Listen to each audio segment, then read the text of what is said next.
네. 다 오셨나요? 신장군이 안 오셨는데.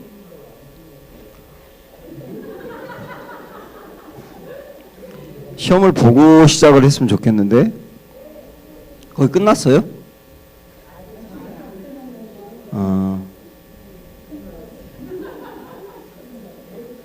신장로님 오면 시험 보겠습니다. 왜냐하면 시험을 안 보면 레포트를 내셔야 돼요. 책을 또 요약해가지고. 그거보다 시험 보는 게 훨씬 낫잖아요. 그죠?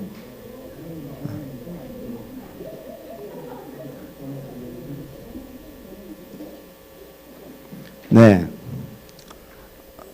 그 시험 보고 나서 또 요 공부하려면 시간이 길어져서 일단 공부를 하다가 신장로님 오면 네, 시험을 그때 볼게요. 제목 한번 하겠습니다. 제목 12과를 그대로 쓰시는 게 시험 문제에 있다 그랬죠. 그거는 절대 오픈북이 아닙니다. 그건 오픈북이 절대 아니기 때문에 외운 대로 쓰시면 되는데 최대한 완벽하게 콤마까지 다 찍어가면서 한번 해보세요. 그거 안 하셔도 뭐 되긴 되는데 하면 주님이 기뻐하지 않겠습니까? 자, 우리 1과부터 저를 보십시오. 한번 우리 암기해 가면서 흐름을 딱 생각하면서 갈게요. 시작. 구약을 단숨에 확 꿰인 다음 신약에 붙여라. 갈릴리 예수 첫 유월절에 예루살렘에서 톱뉴스 주인공으로 뜨시다. 8개월 후 갈릴리로 이동, 갈릴리로 들썩들썩. 두 유월절 괄호 23 지나 제자 훈련 MT 초막절까지 갈릴리 사역 완료. 그리고 드디어 어딜 떠나? 갈릴리를 떠나 오랜만에 예루살렘에서 초막절, 수전절, 대중설교를 하시고 제자들에게는 유언강론 감다포를 남기신 후 십자가에서 처형되시다. 예수 부활 이후 갈릴리 사나이들 예루살렘의 교회 개척. 혜성같이 나타난 바울 해외 갈라디아 교회 개척. 2차로 어디? 빌립보 교회, 데살로니가 교회, 고린도 교회 개척. 3차로 에베소 교회 개척 중. 고린도 교회가 말썽을 피우지만 그 다음에 다행히 잘 해결하고 1, 2, 3차 여행을 마무리한 후 어디로요? 로마로 발분이. 그 다음에 열방제국 무너지고 여기서 열방제국이 어디예요? 로마가 여기서 무너진다는 거예요. 열방제국 무너지고 죽임당하신 하나님의 어린 양은 영원히 통치하시리라. 하나님은 왕이시다. 예.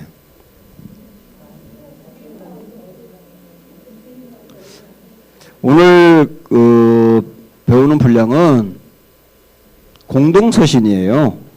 공동서신. 바울서신 외에 공동서신인데 공동서신이라는 말은 서신이니까 편지죠.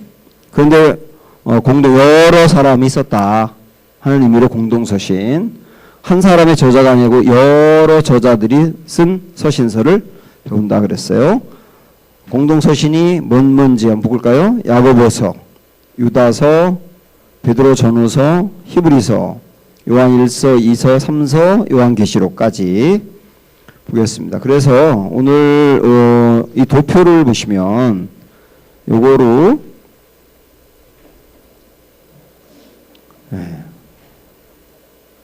요거를 오늘 보게 되는데 저는 이 시험 볼 때 이거 그대로 썼어요. 이거 그대로 놨어요. 이렇게 그리는 거로. 자, 이게 이제 신약의 그 역사인데요. 사도행전 역사 기간. 이게 왜 이렇게 흐리죠? 그 다음에 사도 요한의 중심의 역사 기간. 이렇게 좀 나눌 수 있는데, 사도행전에서도 예루살렘 교회 중심, 이방 교회 중심. 예루살렘 교회 중심은 누구 중심이에요? 베드로 중심이고, 이방 교회 중심은 바울 중심이다. 우리 한번 요약하는 의미로, 자, 여기서부터 보면 1차는 몇 년? 2년. 2차는 3차는 예. 그 다음에 1차 때, 2차 때 쓰여진 성경. 2차 때, 2차. 2차. 예. 3차 때 쓰여진 성경. 전서, 후서, 로마서 이렇게 되죠. 그 다음에 바울이 이제 그 2년 동안 옥중에 있으면서 연금 상태긴 했지만 그때 쓴 옥중 서신, 골로새서, 빌레몬, 에베소서, 이거 오늘 꼭 쓰셔야 돼요, 여러분. 시험에 반드시 있거든요. 이 4권 쓰는 거. 예. 4권만 쓰시면 돼요. 그 다음에 다시 4차 때 또 선교 여행을 했는데 이때 쓰여진 게 2권. 디모데전서, 디도서. 2차 투옥이 있었잖아요. 2차 투옥이 있을 때 그때 쓴 게 디모데 후서, 이 유언 같은 성경이었다는 걸 봤는데, 오늘은 여기 있잖아요. 여기 야고보서, 유다서, 베드로 전서, 후서, 히브리서, 이런 공동서신, 그리고 요한 1, 2, 3서, 계시록까지 이런 공동서신이 언제 쓰여졌는지 이런 걸 우리가 이따 보게 될 겁니다.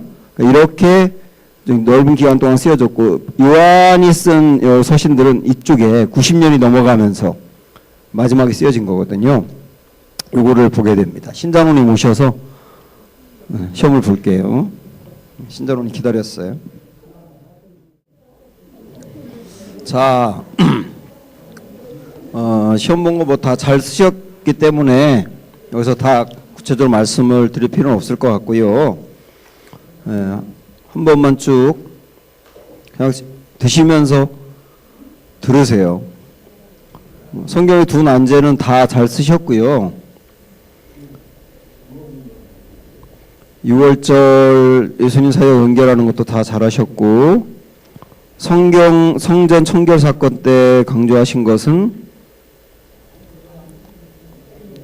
성전의 주인이시다, 그 말 하나님이시다라는 말과 연결되고, 베데스다 연못 사건은 안식일의 주인이시다고, 그 다음에 성격이 다른 거 갈릴리, 가버나움, 나사렛, 여기는 다 이스라엘이고 가나안 아프리카잖아요. 그러니까 가나라고 쓰셔야 됩니다.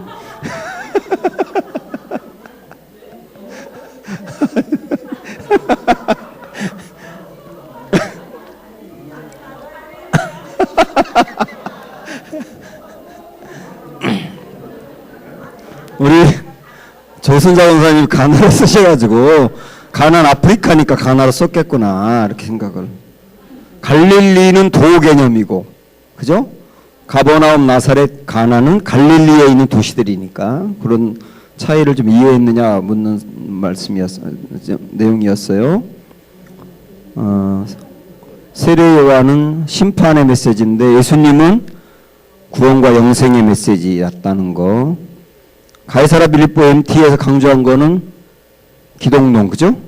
예수님이 누구시냐에 대한, 그 다음에 교회가 무엇이냐, 그 다음에 종말에 대해서, 그리고 그 다음에 예수님 종말에 대해서 그림으로 본 게 변화산 사건이고, 네, 그런 내용이에요. 스데반 파장 1, 2, 3파는 다 아시죠? 하도 강조했으니까. 다 강조한 것만 났어요. 그렇죠? 그 다음에 객관식이 좀 오히려 어려울 수 있는데, 선교여행, 경로, 개척한 교회, 집필한 성경 이런 거 보면 뭐 셋 다 X죠, 그죠? 1차 갈라디아서는 2차 때 썼고, 빌립보서는 3차 때도 아니고, 옥중서신이니까 3차 때 에베소서도 마찬가지. 예, 옥중서신, 목회서신 쓰는 건 다 아시겠고요. 집필동기와 주요 내용에서 틀린 게 두 개죠. 디모데후서도 틀리고 고린도후서도 틀렸는데, 디모데후서 여기서 이야기한 거는 디모데전서 이야기죠. 디모데후서는 마지막 유언 같은 내용이고, 고린도후서는 눈물로 쓴 편지는 아닌 거, 그거를 좀 아는지 묻는 문제였고요. 신약 12가 제목은, 네, 이거는 진짜 공부를 했어야 되는 거고, 네, 그 정도 문제인데 다들 잘하셔서 거의 대부분 90점 이상이 되지 않을까. 예. 야, 나는 이 나이에도 교회에서 시험 보는 거 90점 이상 받았는데 너는 뭐하니? 이렇게 좀 해보세요, 가서. 네. 자, 이게 시험 보고 나니까 이 파장 분위기라서 이미 끝난 것 같은 느낌과 분위기지만, 마지막 이제 공동서신 정리하겠습니다.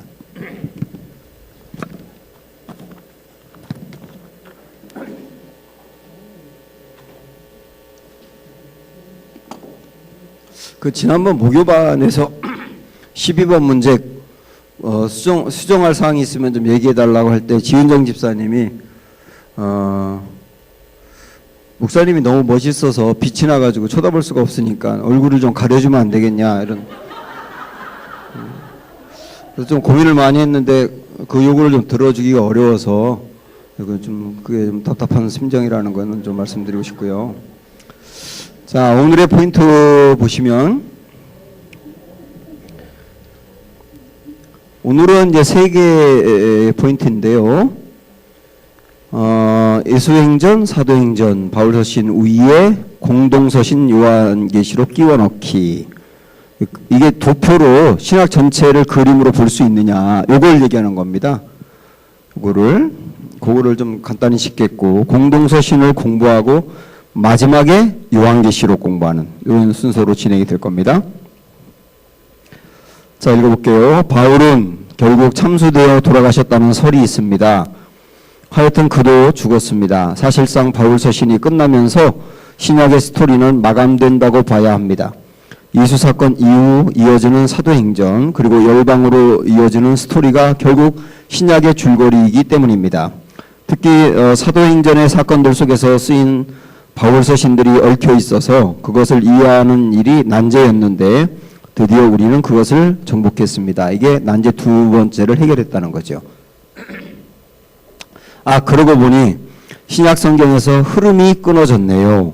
개미들이 길을 따라 긴 행렬을 지어 이동하고 있었는데 갑자기 그 길을 끊어놓으면 개미들이 당황하는 것처럼 우리가 지금 좀 그런 것 같습니다. 뭘 해야 할지 모르겠죠? 예수 행적과 사도 행적이라는 긴 행렬을 따라왔죠, 지금까지는. 근데 그게 끝났습니다. 그런데 아직 신약의 성경 목록들이 많이 남아있잖아요. 무엇인지 아시죠? 야고보서, 유다, 베드로전서, 후서, 요한계시록, 히브리서, 요한 1, 2, 3서, 계시록, 이게 여전히 남아있단 말이죠. 이 책들을 크게 두 부류로 나누면 편지와 계시록입니다.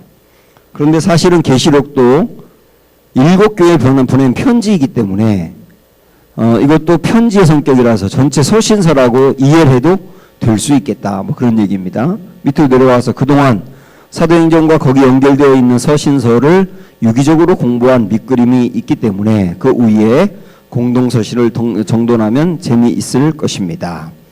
여기 한번 보시면, 이거를 이해하시면 될 거예요. 여러분 책에도 이게 나와 있죠. 예. 이걸 한 번만 정리를 좀 해두시면,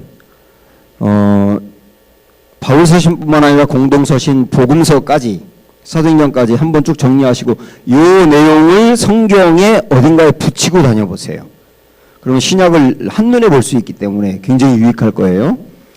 여기는 바울서신이고, 여기는 마가, 마태, 누가. 마가가 제일 먼저 쓰여졌고 마태, 누가 그 다음, 요한복음은 이 후에 한참 후에 쓰여졌어요. 그리고 사도행전이 그 다음이고, 여기 공동서신을 보면 야고보서가 3차 때쯤에, 바울의 3차 전도 여행 때쯤에 쓰여진 게 야고보서거든요. 그리고 유다, 베드로 전서 후서 거의 비슷한 시기고 히브리서가 뭐 거의 비슷하고 이때쯤 1차 투옥되고 4차 전도여행하는 바로 그 시점쯤이라는 거 아시고 그 다음에 요한 서신들은 90년 이후쯤으로 보통 다 이렇게 쓰여졌다는 거. 요거를 여러분 책에 있는 내용의 빈 공간에다가 채워보세요. 한번 채워보시고 요거를 아까도 말씀드렸지만 요거를 요약해서 가지고 다니시면 성경 전체 이해하는 데 도움이 될 거예요. 그거 다 세우셨나요? 예.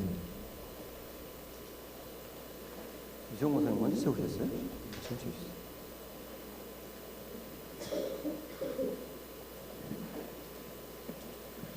여기 이게 불빛 때문에 잘 안 보이는데 여기 요한 복음이고 요한 1서, 2서, 3서 계시록이에요.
자, 되셨죠? 큰이범 공동서신 공부하기인데 오늘 이게 거의 우리가 배우는 집중적인 내용입니다. 야고보서부터 쭉 나오는데요. 먼저 야고보서, 유다서, 베드로 전후서, 히브리서, 요한 1, 2, 3서 편지들을 보는 관점이라고 이렇게 나와 있는데 우선 바울서 시인 같은 경우는 편지를 받는 수신자가 성경의 이름입니다. 빌립보서는 빌립보 교회에 보낸 거기 때문에 받는 수신자가 성경의 이름이죠. 고린도 전서부서도 마찬가지. 그런데 이 공동서신은 보내는 사람이 이름이에요. 보내는 사람이. 야고보서 같은 경우 야고보가 보냈고 유다서 같은 경우 유다가 보냈고 그렇게 좀 차이가 있다는 거 그냥 참고로 아시고요. 바울이 선교하는 동안 예루살렘 교회 리더십들도 계속 활동했다.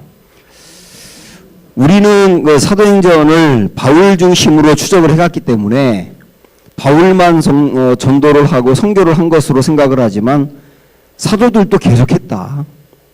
계속했지 않겠어요? 그들도 베드로를 비롯해서 계속 하다 보니까 또 선교를 하다 보니까 자기가 갔던 지역에다가 편지를 써야 될 일이 생길 수도 있고 그래서 그때 이렇게 쓰여진 게 공동서신이다 주로 이렇게 이해하시면 돼요. 이들이 이제 그 바울 외에 다른 사도들도 활동을 한 것은 그 스데반이 순교당한 이후 1, 2, 3, 8로 이렇게 나눠져서 세계로 뻗어나갔지 않습니까? 교회가. 그렇게 뻗어나갈 때 같이 이 사도들도 이곳저곳에 가면서 복음을 전한 거죠. 그래서 이 스데반의 그 이후에 일어난 확장된 것이 굉장히 중요하다 이런 말씀을 드렸던 이유도 거기 있고요. 베드로만 보더라도 우리 기억나시는지 모르겠는데 갈라디아서 2장에서 베드로가 안디옥에 갔을 때 거기서 이방인들과 식사하다가 야고보가 보낸 사람들이 오니까 화들짝 놀라가지고 숨었던 거 있었잖아요. 식사 안 한 것처럼. 그게 안디옥에서 있었던 일이거든요. 그러니까 베드로도 안디옥에 가서 거기서 또 뭔가 활동을 했었다는 걸 알 수가 있겠고, 그 다음에 고린도 전서의 네 파 중에 게바파가 있었잖아요. 게바파가 베드로파죠. 그 말은 고린도 교회 안에도 베드로가 미친 영향이 있다는 뜻이에요. 아마도 거기 다녀왔을 가능성이 상당히 높은 거죠. 그리고 베드로전서 1장을 한번 펴보시겠어요? 베드로전서 1장.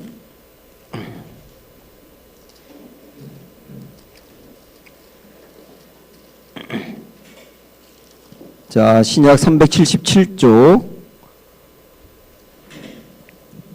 베드로전서 1장. 베드로전서를 쓰면서 베드로가 인사를 합니다. 누구누구에게 인사하느냐면 1장 1절 보시면 예수 그리스도의 사도 베드로는 본도, 갈라디아, 갑바도기아, 이게 다 지도가 생각나시죠? 그 다음에 아시아, 비두니아에 흩어진 나그네. 이게 다 어디 지역이에요? 예? 터키. 지금의 터키 지역. 그 지역에 여러 지방이 흩어져 있는 유대인들에게, 흩어진 나그네라고 한 것은 유대인들이거든요. 거의 틀림없이.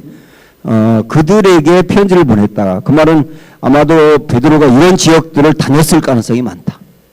방문하면서 전도도 하고 그랬을 가능성이 많다. 그러니까 우리는 바울만 보지만 사도들도, 다른 사도들도 이렇게 선교하는 활동을 했구나. 그러면서 그 지역들에 편지를 보낸 게 공동서신이구나. 이렇게 알 수 있습니다. 그리고 결국은 그렇게 함으로 인해서 예수님의 유언을 제자들이 이루어낸 겁니다. 예수님께서 땅끝까지 복음을 전하라 라고 하신 그 말씀을 그 제자들도 같이 이루어낸 거예요. 좀 아쉬운 부분은 뭐냐면 유대인들을 대상으로만 주로 했지만, 그래서 그냥 이렇게 나눈 거라고 보면 됩니다. 세계로 다니면서 복음을 전했는데 베드로를 중심으로 한 사도들은 유대인 중심으로, 바울은 이방인 중심으로 그렇게 복음을 전했다. 그러나 세계로 복음을 전한 건 맞다. 이렇게 그게 보는 관점이라고 이해하시면 됩니다. 그 정도 아시고 그 다음에 이제 각권 하나하나 보겠는데, 먼저 야고보서 3차 선교 여행 지음에, 바울의 3차 선교 여행 지음에 쓰여졌습니다. 야고보서는 읽어볼게요. 예수께서 갈릴리 사역에 한창 혼신을 쏟아 일하실 즈음 야고보는 형을 이해하지 못했습니다. 여기 야고보서를 집필한 야고보는 예수님의 동생이라는 걸 알 수 있어요. 그리고 그냥 읽어볼게요. 유명해지려면 예루살렘에 가서 일해야 되는 것 아니냐며 부어 있었습니다. 그 이후 십자가에 처형되는 모습을 보고 충격에 빠졌을 겁니다. 그러나 예수께서 부활하신 다음 동생 야고보에게도 나타났다고 고린도전서 15장에 있죠. 그의 인생이 이 부활하신 예수님을 만나고 180도 전환되었을 것으로 보입니다.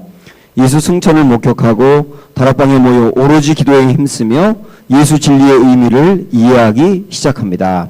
그러면서 야고보가 이제 교회의 지도자가 된 거죠. 예루살렘 교회 지도자. 성령 강림 이후 예루살렘 초대교회에서 베드로와 또 사도 요한과 함께 기둥같이 쓰임받는 리더가 됩니다. 야고보는 어떤 믿음, 어떤 신앙, 어떤 생각, 어떤 관심을 갖고 사역했는지 편지에서 보여주고 있다 그랬어요. 자, 우선 야고보서 1장 1절. 1장 1절 다 같이 보세요. 네, 시작.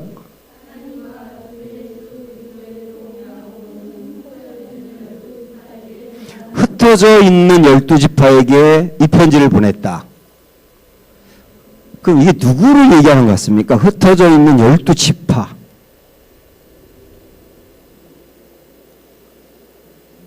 네? 12지파. 유대인들이라는, 유대인들. 유대인들이라는 의미를 분명히 보여주고 있어요. 그러니까 유대인들을 대상으로 이 편지를 보냈구나. 이걸 알 수가 있습니다. 그러니까 율법에 대한 강조가 많을 수밖에 없는 거예요. 그렇죠? 유대인들이 율법을 굉장히 중요하게 여기니까 율법에 대한 강조가 많아서 마치 율법책 같기도 해요. 야고보서를 보면. 그 유대인들을 대상으로 보냈기 때문에 그런 겁니다. 율법책 같다는 말은 행함이 강조되고 있다는 뜻이죠. 율법은 믿음이 아니잖아요. 행함을 강조하는 책이잖아요. 그래서 많은 사람들이 이 야고보서를 보면 믿음으로 구원받는 게 아니고 행함으로 구원받는 게 아니냐라고 하는 고민을 갖게 하는 그런 책이기도 합니다. 그래서 우리가 이제 이런 거 갖고 옛날에 논쟁도 많이 하고 토론도 많이 했는데 이걸 어떻게 이걸 이해해야 되느냐. 야고보서에서 말하는 행함의 강조를 구원의 관점으로 볼 때 어떻게 이해해야 되느냐 이런 고민이 있는데 우선은 2장 18절부터 26절을 한번 보십시오. 18절부터 26절 저하고 여러분 한 절씩 교독할게요. 어떤 사람은 말하기를 너는 믿음이 있고 나는 행함이 있으니 행함이 없는 내 믿음을 내게 보이라. 나는 행함으로 내 믿음을 내게 보이리라 하리라.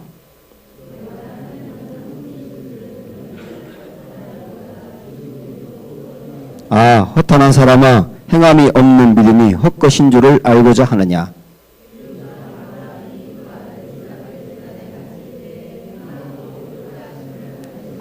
내가 보거니와 믿음이 그의 행함과 함께 일하고 행함으로 믿음이 온전하게 되었느니라.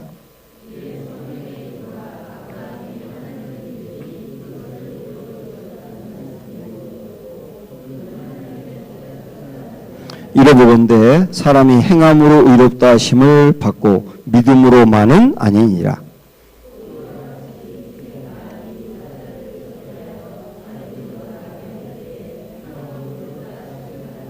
영혼 없는 몸이 죽은 것 같이 행함이 없는 믿음은 죽은 것이니라. 이게 요 구절이 야고보서의 핵심적인 내용이거든요. 여기서 구원과 관련해서 우리는 그 로마서 같은 말씀을 통하여서 믿음으로 구원받는다는 걸 분명히 알고 있어요. 근데 여기서는 마치 행함으로 구원받는 것으로 이렇게 이야기를 하고 있는데 우선 24절을 다시 보시면 이러보건대 사람이 행함으로 이롭다 하심을 받고 믿음으로만은 아니니라 이랬거든요. 그러니까 믿음이 무시된 게 아니에요. 믿음으로만은 아니니라라고 한 걸 보면 구원받는 데서 믿음이 정말 중요하다는 걸 강조를 했죠. 그러면 행함은 뭐냐? 행함은 18절로 보시면 다시 18절 보시면 맨 끝에 이렇게 얘기했습니다. 나는 행함으로 내 믿음을 내게 보이리라 이랬어요. 나는 행함으로 내 믿음을 내게 보이리라. 이게 무슨 말일까요? 행함은 균형이라고 볼 수도 있는데 행함은 내가 진짜 믿는 것을 보여주는 거다. 그 행함은 믿음의 증거다. 진짜 믿는다면 진짜 행하게 돼 있다 이 얘기죠. 진짜 믿는다면 진짜 행하게 돼 있다. 행함은 믿음의 증거다. 이걸 얘기하는 겁니다. 결국은. 그래서 뭐 믿음이냐 행함이냐 이렇게 싸울 게 아니라 이 둘은 당연히 같이 갈 수밖에 없다. 왜? 진짜 믿으면 진짜 행하니까요.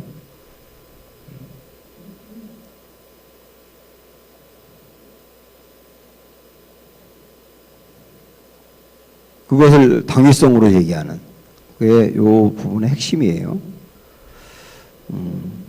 그러나 비중은 여전히 어떤 믿음으로 구원받는 부분을 강조하지 않고 행함을 강조하는데 아마도 야고보는 목회를 쭉 한 분이기 때문에 목회를 다 하고 나서 성도들이 겪고 있는 문제라든지 이런 것들을 풀어낸 건데요. 아마 믿음으로 구원받았다고 하는데 행함이 엉망인 사람들을 보면서 그 부분을 강조하고 싶었던 것 같아요. 야고보는. 그래서 행함을 강조한 겁니다. 그러다 보니까 마치 뭐 예수님의 산상수훈을 다시 보는 것 같은 느낌이 드는 구절도 많거든요. 3장 18절 보시면 끝에 화평하게 하는 자들은 화평으로 심어 의의 열매를 거두느니라. 이런 걸 보면은 예수님 말씀하신 그 팔복 중에서 화평케 하는 자는 복이 있나니 마치 그 말씀을 보는 것 같은 이렇게 율법이나 행함을 강조하는 내용이 많다. 이런 것을 좀 참고로 아시고 야고보는 엘리야의 기도와 영성을 연구했다. 이렇게 또 볼 수 있습니다. 맨 뒤에 5장에 보면 엘리야가 기도함으로 엄청난 하나님의 능력을 받아서 뭐 비를 내리기도 하고 했다는 걸 보면서 우리와 엘리야는 성정이 같은 사람이니까 엘리야는 특별히 그렇죠라고 말하지 말고 우리도 환자들을 위해서 기도하고 그러면 하나님이 우리를 통해서도 역사를 나타낼 수 있다. 이런 부분을 또 강조하는 이런 내용으로 볼 수가 있습니다. 네, 이 정도만 정리를 할게요. 유다서는 1차 로마 감옥에 수감되어 있는 그 즈음에 쓰였다 이렇게 이해하시면 됩니다. 역시 유다도 예수님의 동생이죠. 야고보의 동생이라고 봅니다. 야고보의 동생. 그러니까 예수님이 있고 야고보 있고 유다 있고 이렇게 동생인데 유다서 1장 1절을 보시면 계시록 바로 앞에 유다서가 한 장 있잖아요. 달랑. 1장 1절 보시면 시작. 예수 그리스도의 종이요 야고보의 형제인 유다는 이렇게 되어 있죠. 그죠? 야고보의 형제라고 되어 있잖아요. 그리고 예수님의 종이라고 자기 자신이 예수님의 형인데 그러나 부활하신 예수님을 만나고 난 뒤에 형이지만 이분은 어떤 육체의 형 정도가 아니다 라고 인정하면 내가 그의 종이다라고 고백하고 있는 내용 볼 수 있습니다. 간단한데 한 장밖에 안 되기 때문에 거짓 교사들 망해라 하는 이런 내용이 있어요. 그 교회 안에 있었던 거짓 교사들 대부분 이때는 영지주의였어요. 영지주의는 여러분들이 이제 워낙 그 성경에 많이 나오기 때문에 아시면 좋은데 영지주의는 영은 귀하고 육은 별것 아니다. 이렇게 강조하는 겁니다. 그런데 예수님이 이 땅에 육체를 입고 오셨다는 것을 부인해요. 예수님의 영만을 강조하는 거죠. 그러다 보니까 육체는 별거 아니다라고 여기니까 두 부류로 나눠지는 거예요. 하나는 자기 육체를 갖고 철저히 금욕하는 거. 이 육체는 별거 아니니까 이걸 너무 먹어도 안 되고 뭐 이거 사용해도 잘 안 되고 금욕을 너무 강조하는 부류로 나가기도 하고 또 하나는 이 육체를 갖고 마음대로 쓰려고 하는 쾌락주의자로 나가기도 해요. 이게 두 철학으로 간 겁니다. 쾌락주의하고 금욕주의라고 하는 철학으로 이어지는 게 영지주의거든요. 이게 초대교회 당시에 각 교회에 있었던 가장 큰 이단이었어요. 요즘 신천지 같은 이단들. 이게 영지주의였습니다. 이런 싸움들이 아주 많이 나오는데 3절 4절 보시면 1장 3절 4절 사랑하는 자들아 우리가 일반으로 받은 구원에 관하여 내가 너희에게 편지하려는 생각이 간절하던 차에 성도에게 단번에 주신 믿음의 도를 위하여 힘써 싸우라는 편지로 너희를 권하여야 할 필요를 느꼈노니 왜 그랬냐면 왜 힘써 싸우라고 권하여야 되겠다고 생각했냐면 이는 가만히 들어온 사람 몇이 있음이라 이랬죠. 가만히 들어온 사람 몇이 있음. 이들이 누구냐면 영지주의자 같은 이단들이었던 거죠. 그래서 기록된 자니 경건하지 아니하여 우리 하나님의 은혜를 도리어 방탕한 것으로 바꾸고 홀로 하나이신 주제 곧 우리 주 예수 그리스도를 부인하는 자니라. 방탕한 것을 바꿨다는 말은 이들이 쾌락적인 모습으로 나갔다는 뜻이겠죠. 그래서 이단을 경계하는 내용이 여기에 있고요. 그 다음에 참고로 11절로 나가보시면 방탕한 삶을 살고 있는 사람들, 죄악 가운데 빠져 살고 있는 사람들 경계하면서 구약에 있는 세 인물을 예로 들고 있어요. 누굽니까? 가인, 발람, 고라. 이들을 예로 들고 있고 그 다음에 14절에서는 아담의 7대 손 에녹이 이 사람들에 대하여도 예언하여 이르되 보라 주께서 그 수만의 거룩한 자와 함께 임하셨나니 이렇게 되어 있는데 이거는 그냥 참고로 여러분 알아두시면 좋을 것 같아서 말씀드리는데 여기에 보면 에녹이 이 사람들에 대하여 예언했다 이렇게 나오죠. 이게 우리가 갖고 있는 성경에는 전혀 안 나오는 얘기예요. 에녹이 그런 예언한 게 우리가 갖고 있는 성경에 전혀 없어요. 그래서 이 부분은 유독 성경에서 위경에 있는 것을 인용한 거예요. 위경. 위경. 예. 참고로 이건 여러분 아시면 좋을 내용이라서 잠깐 저를 보세요. 지금 우리가 갖고 있는 성경 66권 이거는 정경이라 그래요. 정경. 사실 지금 뭐 마태마가 누가 요한복음 이게 사복음서지만 복음서가 이 사복음서만 우리가 갖고 있지만은 뭐 베드로 복음서, 유다 복음서, 도마 복음서 이런 책들이 또 더 있었어요. 이거 외에도 66권 성경 외에도 많은 내용들이 있어서 그 내용들을 초기에는 교회마다 각각 뭐 이렇게 읽는 책들이 달랐어요. 어떤 교회는 뭐 이런 복음서를 읽고 어떤 교회는 이런 복음서를 읽고 그러다 보니까 이거 안 되겠다 싶어가지고 이것만이 복음서다라고 딱 이렇게 규정한 게 마태, 마가, 누가, 요한복음이거든요. 그렇게 마태, 마가, 누가, 요한복음부터 신약 27권 뭐 이렇게 구약 30권 이렇게 딱 정했는데 그거 외에도 많이 있었는데 이것만 성경이다라고 정한 것을 정경화 작업이라고 그래요.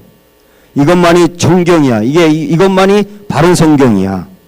그거를 이게 영어로 캐논이라고 합니다. 그 정경이. 캐논이 뭡니까? 자죠.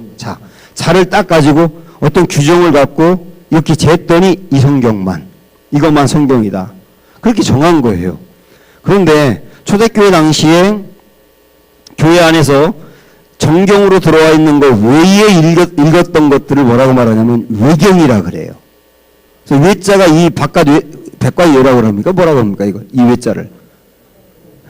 그러니까 이 성경 외에 다른 거는 외경이라 그랬다고 해요. 거기에 뭐 베드로 복음서니 도마 복음서니 유다 복음서니 이런 게 있었던 거죠. 저기는 카톨릭 같은 경우는 외경이라고 말하지 않고 제2의 정경이라 그래요. 그래서 그 사람들은 그것까지 읽습니다. 지금도. 근데 프로테스탄트는 아니다. 그거는. 이 66권만이 성경이다 하고 이것만 우리는 보는 거죠. 그리고 위경이라고 하는 게 있는데 위경.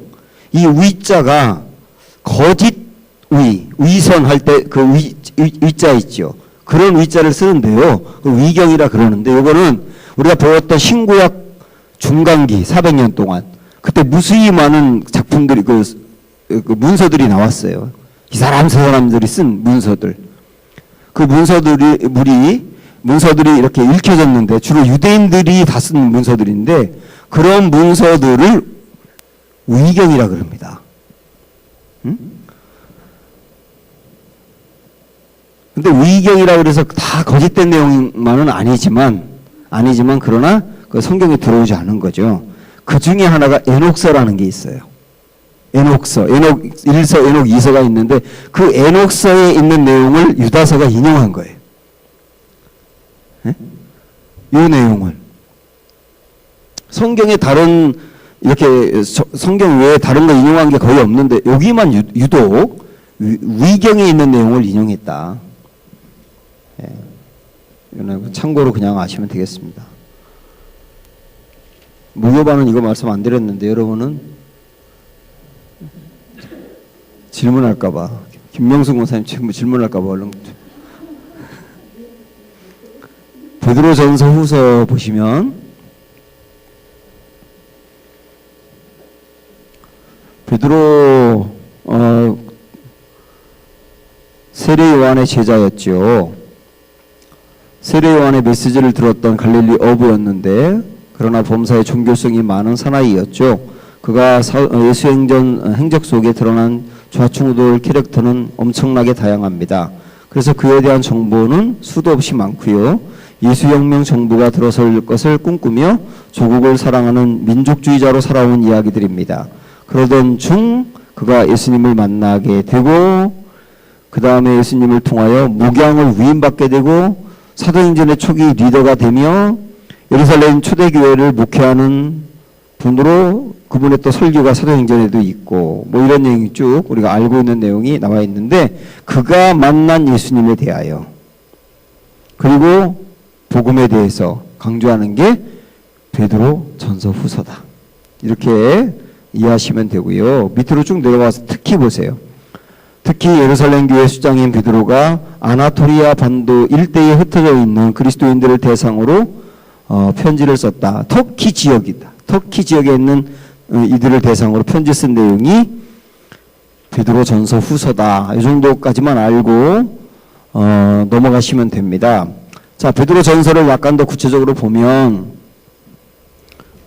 1장 3절을 한번 보세요.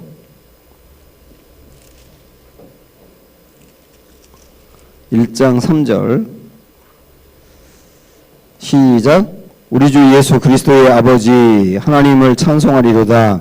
그의 많으신 긍휼대로 예수 그리스도를 죽은 자 가운데서 부활하게 하심으로 말미암아 우리를 거듭나게 하사 산 소망이 있게 하시며, 여기 보면 처음에 시작을 예수 그리스도의 죽음과 부활을 시작하고 있죠.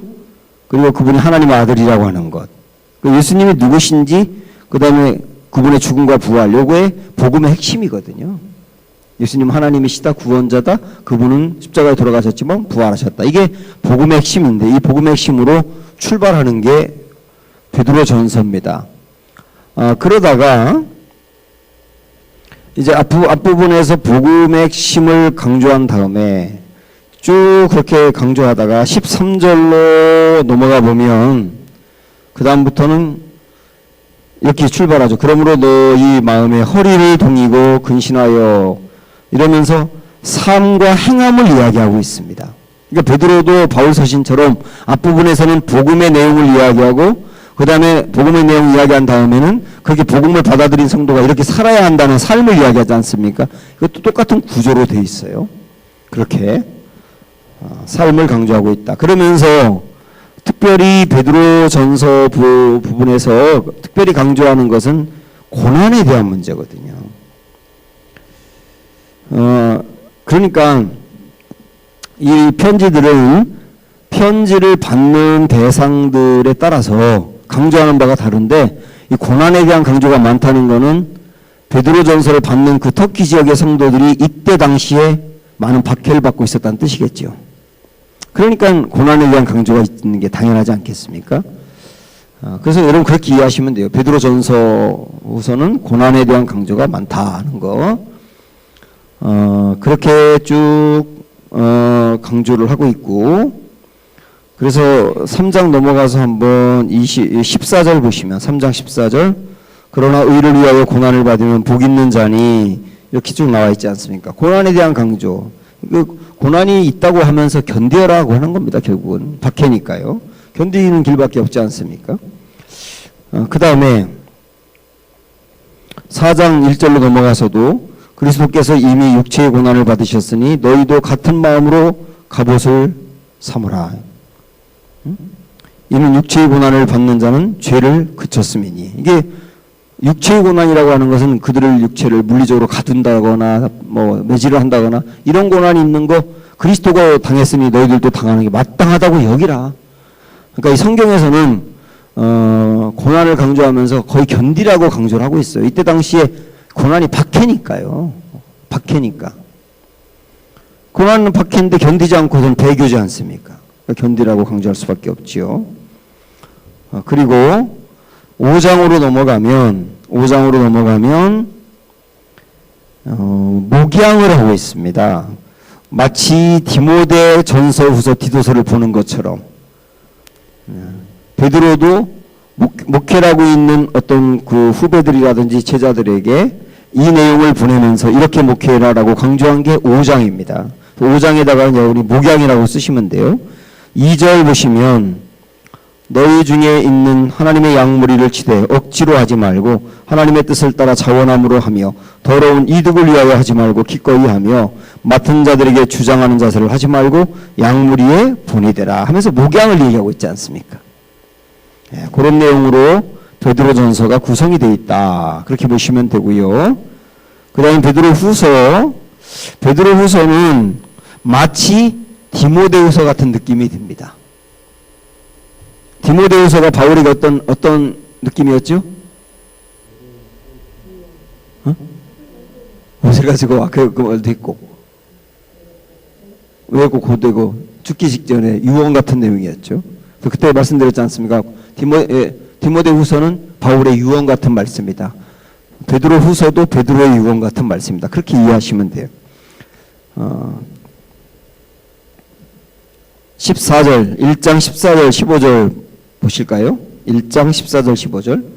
이는 우리 주 예수 그리스도께서 내게 지시하신 것 같이 나도 나의 장막을 벗어날 것이 임박한 줄을 알미라. 이게 뭡니까? 죽음이 임박했다는 걸 느끼고 있다 지금.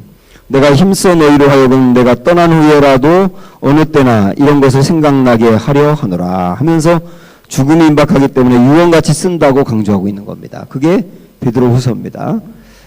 그러면서 이 내용에서 베드로는 성화를 강조를 하고 있어요. 성화. 그리스도를 닮아가는 성화. 5절부터 7절, 1장 5절부터 7절 보시면 그러므로 너희가 힘써 더욱 힘써 너희 믿음의 덕의 지식의 절제를 절제의 인내의 경건을 하면서 쭉 이런 삶을 살도록 강조하는, 결국 예수님을 닮아가는 삶을 살도록 강조하는 성화의 내용이 많다. 여기만이 아니고 여러 군데 많다. 그러면서 그 마지막 그 베드로가 유언같이 썼기 때문에 그랬는지 재림에 대한 강조도 여기저기 많이 나와요. 재림. 주님이 오실 날이 임박했다고 하는 거. 그러니까 깨어서 그날을 기다려야 된다는 내용을 하고 있는 거예요. 우리 1장 16절부터 보시면 16절. 이거 읽을 때 이게 베드로가 경험한 사건을 이야기하고 있는데 어떤 사건인지 여러분 대답 한번 해보세요. 16절부터 우리 주 예수 그리스도의 능력과 강림하심을 너희에게 알게 한 것이 교묘히 만든 이야기를 따른 것이 아니요 우리는 그의 크신 위엄을 친히 본 자라. 내가 여러분에게 주님이 강림하신다는 걸 강조합니다. 그 강림은 그냥 어떤 관념이 아니고 내가 주님이 강림하실 것을 미리 봤습니다. 변화산 얘기하는 거예요. 이 부분은 변화산. 거기다 써놓으세요. 변화산이라고.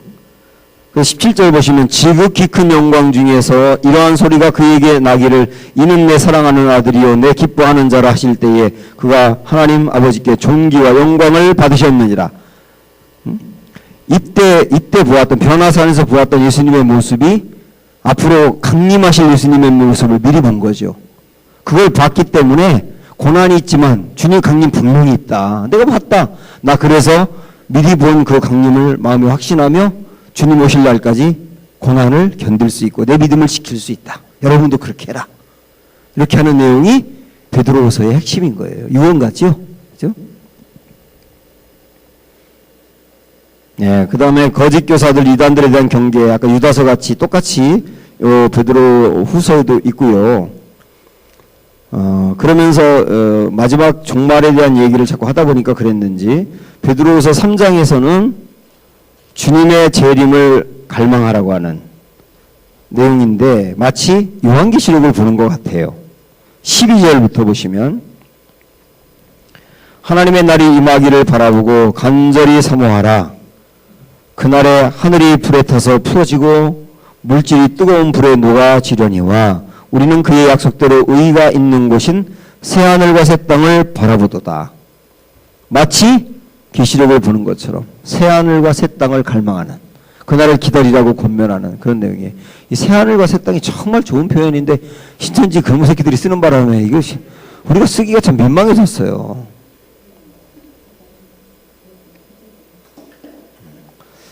그 다음에 그냥 하나 더 참고로 보면 3장 16절 보시면 바울과 신학적으로 교류하고 있었던 베드로라고 이렇게 볼 수 있는데요. 3장 16절 보세요. 또 그 모든 편지에도 그 15절부터 읽어야 되겠네. 15절. 또 우리 주의 오래 참으심이 구원이 될 줄을 여기라. 우리가 사랑하는 형제 바울도 그 받은 지혜대로 너희에게 이같이 썼고 또 그 모든 편지에도 바울의 편지란 얘기입니다. 서신서들 이런 일에 관하여 말하였으되 그 중에 알기 어려운 것이 더러 있으니 무식한 자들과 굳세지 못한 자들이 다른 성경과 같이 그것도 억지로 풀다가 스스로 멸망에 이르느니라. 베드로도 바울 서신 읽으면서 이해 안 되는 게 있었나 봐요. 너무 어려운 내용 바울 서신 중에 그거 함부로 해석하고 하지 말아라 라고 경계하는 내용까지 뭐 그럴 수도 있고 바울의 서신서 자체가 난해하잖아요. 로마서 같은 경우도 굉장히 사실 어렵잖아요. 베드로는 배움이 좀 짧았던 분이잖아요. 그러니까 좀 이해하는 어려움이 약간 있었던 것 같은 그런 얘기까지 솔직하게 하고 있는.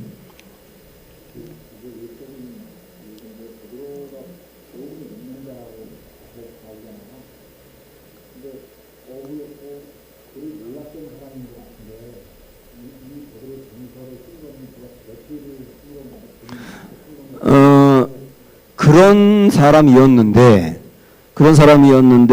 이제 예수님 만나고 3년 훈련을 받았고 그 다음에 나아가서 계속 설교를 했고 또 복음을 증거하면서 그가 이런 면에서 어떤 지적인 부분이라든지 영적인 부분이 굉장히 견고하게 다져졌을 것으로 보입니다. 여기 대필했다는 어떤 흔적들은 없어요. 그 요한도 마찬가지잖아요. 사실 베드로 전후서보다 훨씬 심오한 게 요한복음, 요한계시록 아닙니까? 그죠? 근데 그것도 요한도 똑같이 물고기 잡던 사람인데 그가 그렇게 붙들림 받아서 하나님이 쓰시기 위해서 그들에게 그렇게 이렇게 은혜를 베풀어 주신 것까지 볼 수가 있습니다. 네. 이세용 권사님 질문하면 좀 겁이 나려고 그래.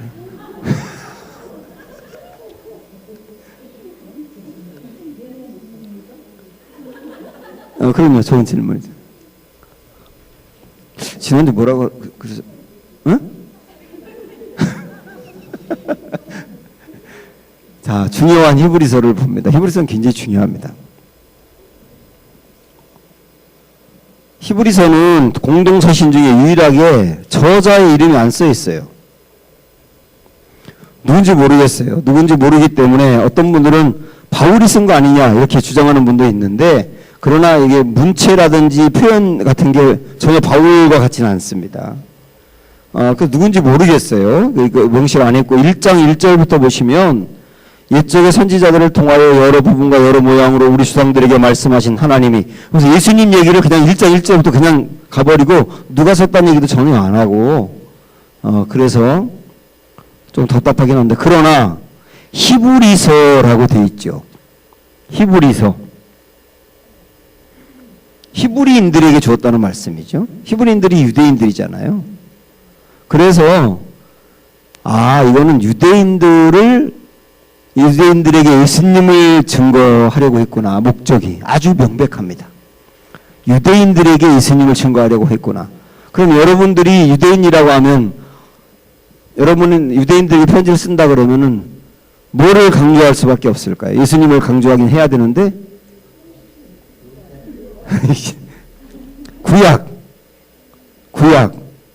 구약을 강조 안 할 수가 없죠. 왜냐하면 유대인들은 구약만 믿고 있잖아요. 그런데 예수님을 이야기하려고 하면 구약에서 이미 예수님을 미리 보여주고 있다. 구약에서 이미 예수님을 보여주고 있다. 그래서 우리가 전한 예수님은 구약과 동떨어진 분이 아니라 이미 당신들이 알고 믿고 있는 구약 성경에서부터 예언이 된 분이다. 그걸 강조할 수밖에 없지 않습니까? 그래서 구약에 대한 인용이 그렇게 많은 거예요. 1장에 보면 시편에 대한 강조가 시편 인용이 굉장히 많이 나오거든요. 한번 보실까요? 1장 5절. 하나님께서 어느 때에 천사 중 누구에게 너는 내 아들이라 오늘 내가 너를 낳았다. 이게 시편 2편 나오는 얘기죠. 그죠? 이런 말씀이라든지 그 다음에 6절에도 하나님의 모든 천사들은 그에게 경배할지어다. 7절 그는 그의 천사들을 바람으로 그의 사역자들을 불꽃으로 삼으셨느니라 뭐 하면서 8절에도 계속 시편이 인용이 되고 있어요. 그러니까 이 편지를 받고 있는 유대인들에게 예수님을 소개해야 되겠는데 예수님이 구약에서 미리 보여준 분이고 예언했던 분이고 미리 알려진 분이다. 이 얘기를 안 할 수가 없지 않습니까? 또 하나 자 유대인들을 대상으로 예수님 소개하니까 유대인들은 죄사함을 어떻게 받았죠? 구약에서 제사로 받았죠? 제물이 드려졌어요. 흠이 없는 제물이 죄인들 대신에 죽었지 않습니까? 그러니까 그 이야기를 가지고 예수님께서 죄인들 대신에 돌아가신 제물이 되었다는 거. 이걸 강조를 안 할 수가 없는 거잖아요. 그래서 제물과 제사에 대한 이야기가 히브리서에 엄청 많이 나오는 거예요. 그 다음에 또 구약에서 강조하는 게 제사장인데 제사장이 중보자지 않습니까? 죄인과 하나님을 연결하는 중보자. 우리 예수님이 죄인과 하나님을 연결하는 중보자가 되신다. 그래서 대제사장이 되신다. 이런 것들을 강조하는 거예요. 그래서 마치 히브리서를 보면 구약을 보는 것처럼 그러나 구약에서 이야기하지 않았던 상징으로만 보였던 예수님이 구약과 연결이 되고 있다는 거. 이게 히브리서 전체의 중요한 맥락이에요. 요거를 지금 제가 말씀드린 내용을 그냥 박스에 있는 내용을 미리 이제 들으셨다고 생각하시면 됩니다. 구체적으로 보면, 자, 예수님은 하나님의 보좌 우편에 앉은 자로 천사와 모세 위에 뛰어난 하나님의 아들 그리스도다 그랬습니다. 히브리서 1장부터 3장은 예수님은 천사보다 뛰어나다, 또 모세보다 뛰어나다. 그 1장부터 3장이에요. 천사보다 뛰어나다, 모세보다 뛰어나다. 예수님을 소개하는데 그렇게 구약에 있는 내용하고 비교해서 하는 거죠. 1장 3절부터 다시 보시면 3절부터 이는 하나님의 영광의 광채시요 그 본체의 형상이시라. 우리 예수님 소개하면서 하나님의 영광의 광채시요 본체의 형상이시라. 이 말은 우리 예수님 하나님이시라는 뜻이잖아요. 우리 예수님께서 하나님의 본체와 영광을 드러내는 분이다 그대로. 이 말은 뭐냐면 우리 예수님은 하나님이시다. 벌써 이렇게 터뜨리는 거예요. 그의 능력의 말씀으로 만물을 붙드시며. 이 말은 뭡니까? 우리 예수님은 창조주 이면서 창조한 세계를 붙들고 계시고 움직이시는 분이다. 이게 하나님이라는 뜻이잖아요. 죄를 정결하게 하는 일을 하시고 구원자라는 뜻이고 높은 곳에 계신 지극히 크신 이에 우편에 앉으셨느니라. 지금 우리 예수님은 하나님 나라, 예수님 하나님 우편에 앉았다. 저희 수도 없이 말씀드렸어요. 우편에 앉아있다는 말의 뜻은, 의미는 통치하신다. 지금 통치하고 계신 분이다. 우리는 우리 예수님을 그런 분으로 강조하고 있는, 그러니 천사들과 비교할 수 있겠네. 어느 천사에게 우리 하나님이 너는 내 아들이라고 말했느냐. 천사와 비교할 수 없는 분이다. 이게 1장에 쭉 흐르는 내용이고, 3장으로 넘어가 보시겠어요? 3장 3절. 그는 모세보다 더욱 영광을 받을 만한 것이 마치 그 집을 지은 자가 그 집보다 더욱 존귀한 같으니라. 우리 예수님은 누구보다 뛰어나다? 모세보다 뛰어나다. 모세는 지음받은 자고 예수님은 지으신 분이에요. 창조주고 피조물 차이다. 예수님과 모세의 차이는. 그게 3장의 내용입니다. 그 다음에 3장은 모세보다 뛰어나다는 이야기를 하면서 3장부터 5장까지는 주제가 안식이에요. 안식. 그런 흐름만 여러분 잡으시면 히브리서 이해하는데 빠를 겁니다. 핵심이 안식. 유대인들은 안식일을 중요하게 여기죠. 그들이 생각하는 안식은 그냥 안식일날 잘 지키고 쉬는 거에 초점이 있는데, 여기 히브리서에서 강조하는 안식은 단지 그런 게 아니라 하나님 나라에 들어가는 안식이에요. 그 안식, 개념의 차이가 있죠. 이 예수님이 그 안식을 주시는 분이다 라고 하는 말을 하고 싶은 겁니다. 예수님은 천사보다 뛰어나다, 모세보다 뛰어나다, 예수님은 우리 인생의 궁극적인 안식을 주시는 분이다. 이렇게 흐름이 가고 있는 걸 보시면 됩니다.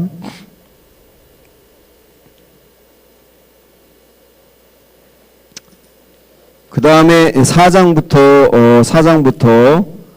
14절부터 본격적으로 우리 예수님이 큰 대제사장이 되신다는 거, 그거를 10장까지 강조합니다. 4장 14절 거기에 소제목 보면 큰 대제사장이신 예수 이렇게 나와 있죠. 이 부분을 강조하는데, 대제사장이 강조된다는 것은 예수님이 제물이 되는 것도 같이 강조가 되고 있고, 구약의 제사제도에 대한 언급이 있다는 걸 얘기하고 이런 거예요. 구약의 제사제도는, 잠깐 저를 보세요. 구약의 제사제도는 죄를 지었을 때 짐승이 대신해 죽고 그것으로 죄사함을 받는 거였잖아요. 그거는 한계가 있다. 어떤 한계가 있을까요? 매번 죄를 지을 때마다 짐승을 죽이는, 그렇게 사함을 받아야 되기 때문에 죄사함의 효력이 한 번밖에 없다. 그리고 유대인들은 1년에 한 번씩 그 대속죄일이라고 그 한 해를 시작하는 날에 1년 동안의 죄사함을 다시 또 받기 위해서 제사를 드리고, 고작 해 1년인 거예요. 그것도. 그러니까 구약시대의 죄사함은 그런 방법으로는 한계가 있다. 그런데 예수님은 한 번의 제물이 되어서 영원한 속죄를 이루셨다. 요걸 강조하는 겁니다. 요걸 그 비교하시면 돼요. 구약의 제사와 예수 그리스도의 속죄 비교하시라고요. 단번에 제사로 영원한 속죄를. 자, 해보세요. 시작. 단번에 제사로 영원한 속죄를. 이거를 줄여서 영단번의 제사라고도 해요.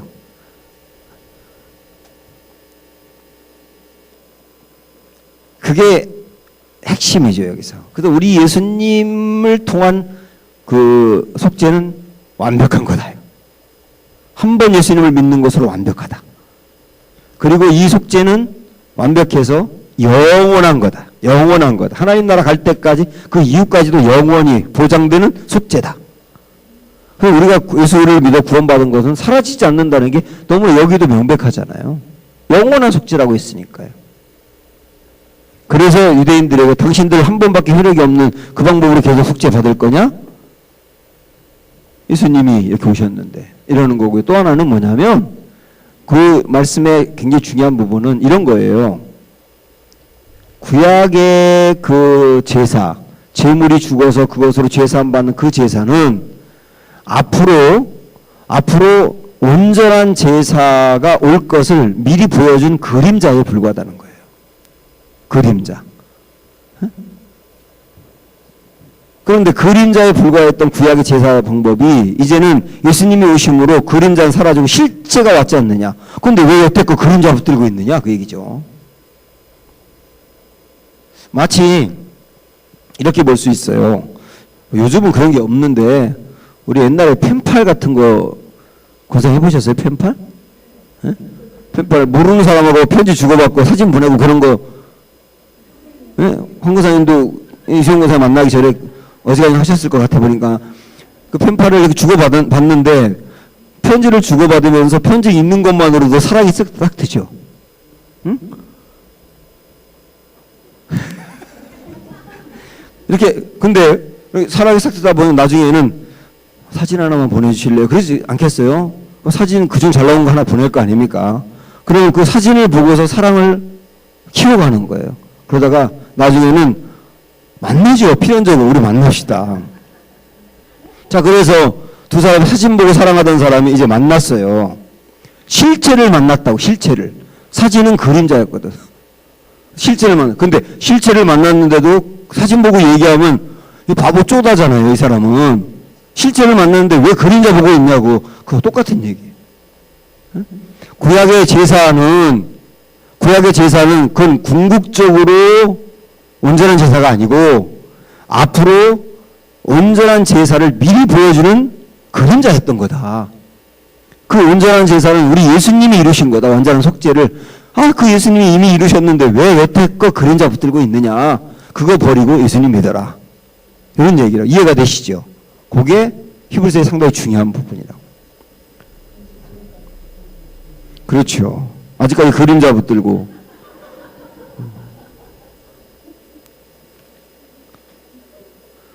네, 그런 얘기들이 나오고요. 그냥 제가 쭉 그냥 전체 이렇게 쭉 전체를 좀 이렇게 아우르면서 말씀드리는 게 나을 것 같아서 이렇게 말씀드렸고, 지금까지 지금 제가 드린 말씀, 예수님이 온전한 제물이다. 속죄를 위한 온전한 제물이다. 그런 얘기였고, 그 다음에 예수님이 또 온전한 제사장이 되신다는 것도 강조하는 게 히브리서라고 말씀드렸지 않습니까? 그러면 온전한 제사장이라고 할 때는, 자, 유대인들이 생각하는 대제사장은 아무나 될 수 없고 누구만 될 수 있나요? 응? 다윗의 혈통은 아니죠. 레위인 중에서도 대제사장이 되려면 아론의 후손이어야 돼요. 아론의 후손. 그거는 그대로 이어져 내려오고 그 외에는 제사장이 될 수가 없거든요. 그 유대인들은 이게 너무나 머리에 강하게 박혀 있는 거예요. 그런데 우리 예수님은 유다 지파잖아요. 그럼 그들이 질문할 거 아닙니까? 아론의 후예도 아닌데 어떻게 그를 제사장이라고 할 수 있느냐? 이렇게 질문할 거 아닙니까? 그것에 대해서 7장에서 뭐라고 얘기하느냐면 우리 예수님은 대제사장인데 유대인들이 따르는 아론의 그 후손, 그걸 반차라 그래요. 아론의 후손들이 순서대로 이렇게 되는 걸 반차라 그러는데 그런 반차를 따른 게 아니고 우리 예수님은 특별하게 대제사장으로서 다른 반차가 있다. 그 반차가 누구냐면 멜기세덱이라는 제사장을 따랐다.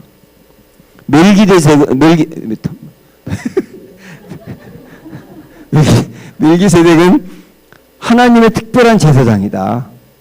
사실 존재하지 않을 가능성이 많아요. 이것도 영적인 특별한 그 반차를 따르기 때문에 유대인들이 생각하는 제사장과 개념이 다르다. 이렇게 제사장 문제에 대해서 근거를 얘기하고 있어요. 그래서 더 온전하다는 거죠. 그래서 더 온전하기 때문에 제사장들이 하는 중요한 역할은 제사를 집전하고 죄인과 하나님을 연결하는 중보자라고 말씀드렸지 않습니까? 그럼 우리 예수님은 더 온전한 제사장이니까 온전한 중보자가 된다는 뜻이에요. 죄인들을 하나님께 연결하는데 전혀 부족함이 없는 온전한 중보자. 그래서 대제사장이다. 완전한 제사장이다. 이렇게 얘기를 하는 게 그 다음입니다. 그러니까 이 히브리서는 재물 문제, 제사장 문제 이런 것들을 하나하나 이렇게 풀어나가고 있다. 이렇게 아시면 되고요.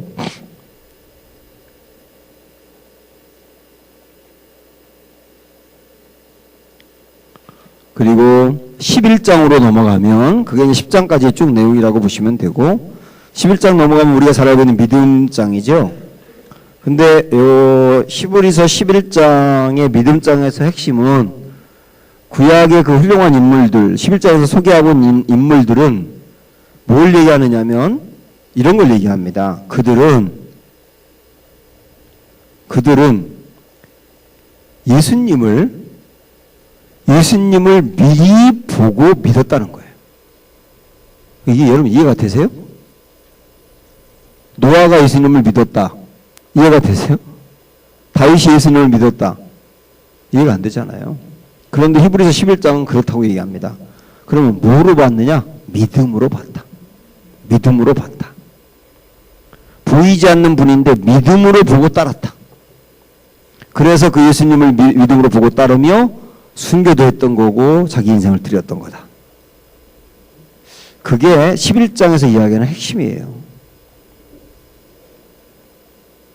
그래서 여기서 믿음장이라고 말하는 거는 그들이 단지 앞에 뭐 장애물이 있는데 믿음을 갖고 도전했더니 장애물을 이루었다. 이런 차원의 믿음이 아니고 예수님을 미리 봤다는 차원의 믿음이에요. 안 보이는 예수님을 미리 보고 따랐다는 차원. 그래서 11장에서 그렇게 강조한 다음에 그 12장으로 넘어오면 이제 이 편지를 받는 사람들이 무슨 얘기를 하느냐면 봐라. 구약의 그 인물들은 예수님이 보이지도 않는데 믿음으로 보고 따랐지 않느냐. 당신들은 예수님을 알지 않느냐. 그러니 더욱더 분명히 주님을 바라보고 따라야 되지 않겠느냐. 이렇게 권면하는 게 12장이에요.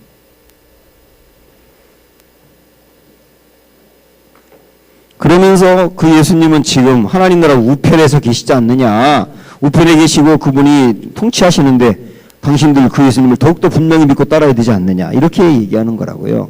그래서 12장 2절 우리가 잘 알고 있는 말씀을 읽어볼게요. 12장 2절 시작. 믿음의 주여 또 온전하게 하시는 이인 예수를 바라보자. 그는 그 앞에 있는 기쁨을 위하여 십자가를 참으사 부끄러움을 개의치 아니하시더니 하나님 보좌 우편에 앉으셨느니라. 그분 바라보고 승리해라. 이런 얘기인데 이 부분은 왜 이렇게 강조하느냐 하면 히브리서의 그 저자들 그 수신자들 히브리서를 받고 있는 사람들은 박해를 받고 있었던 것으로 보입니다. 박해를 받고 있는 사람들이 흔들릴까 싶어서 우리 예수님은 이런 분이었고 지금 하나님 보좌 우편에 온 세상을 통치하는 분이니 그분 바라보며 고난도 이겨내고 박해도 이겨내며 믿음을 지켜라. 이야기를 하고 싶은 거예요.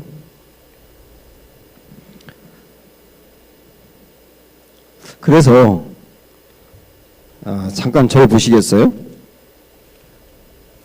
여러분이 이제 그 히브리서 말씀 중에서 이런 말씀에 대해서 들어봤을 거예요. 갑자기 제가 생각나서 지금 말씀드리는 건데 이미 구원의 빛을 받고도 주님의 말씀에 순종하지 않고 버리면 그는 다시 회개해야 할 수 있는 기회가 주어지지 않는다. 이 말씀이 있거든요. 그러다 보니까 받은 구원이 사라지는 게 아니냐. 이거 논란이 많아요. 이걸 어떻게 이해할 수 있느냐 우리가 할 때 이렇게 보시면 됩니다. 아까도 말씀드린 것처럼 히브리서는 상당한 박해를 받고 있는 상황에 쓰여졌다. 그러다 보니까 박해를 받다 보니까 배교하는 사람들이 막 있다. 배교. 그 배교하는 사람들에게 여러분이 편지를 써서 권면할 때 한 번 받은 구원은 사라지지 않아요. 이야기를 할 수 있습니까? 없습니까? 이거 못하죠. 배교하고 있는데 지금 거기다 당신들이 배교하면 다시는 회개할 기회가 없다. 이렇게 말씀할 수밖에 없는 거잖아요. 성경을 어떤 상황과 맥락으로 이해하면 그게 이해가 되는 거예요. 그거 달랑 한 구절 갖고 봐라 구원 없지 않은 이렇게 말할 수 없다. 성경 맥락으로 이해한다면. 그걸 참고로 하시면 되겠습니다. 자, 이제 요한 1, 2, 3서 우리가 할 게 너무 많아서 지금 계속 가야 됩니다. 요한 1, 2, 3서 핵심만 보시면 요한 1서는 그 중간에 있는 그 다 함께 읽어봅시다는 읽지 않을게요. 요한 1서는 당연히 요한이 쓴 거고 예수님이 하나님이시고 그리스도이심을 강조합니다. 요한 1서는 하나님이시고 그리스도이심을 강조하고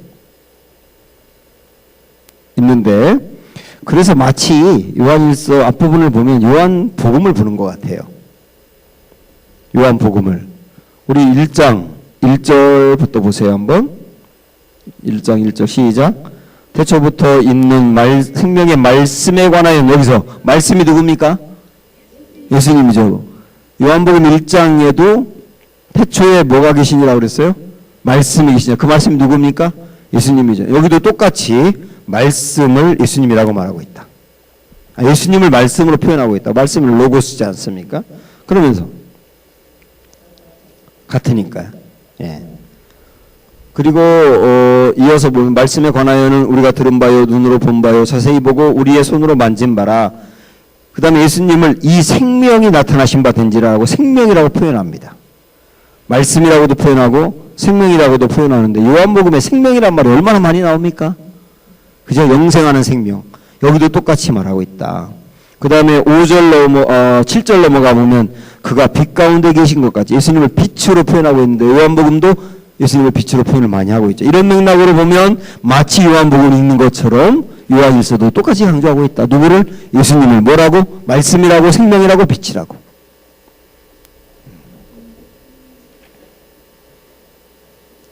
그래서 예수님을 그렇게 강조하면서 그러면서 요한일서는 예수님에 대한 강조와 함께 예수님이 말씀하신 사랑에 대한 강조가 그렇게 많이 나와요. 사랑에 대한 이야기가 굉장히 많이 나오는 게 요한일서입니다. 사랑을 아주 계명으로 이해하면서 말씀하고 있는데, 자, 우리 3장 18절 보실까요? 3장 18절 시작. 자녀들아 우리가 말과 혀로만 사랑하지 말고 행함과 진실함으로 하자. 23절. 그의 계명은 이것이니 곧 그 아들 예수 그리스도의 이름을 믿고 그가 우리에게 주신 계명대로 서로 사랑할 것이니라. 서로 사랑을 계속 강조하고 있다. 예수님에 대한 강조와 사랑에 대한 강조, 이렇게 큰 맥락으로 그렇게 볼 수가 있습니다.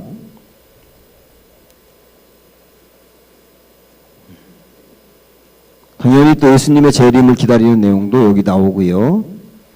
아들을 소유한 사람은 영원한 생명을 소유한 것이다.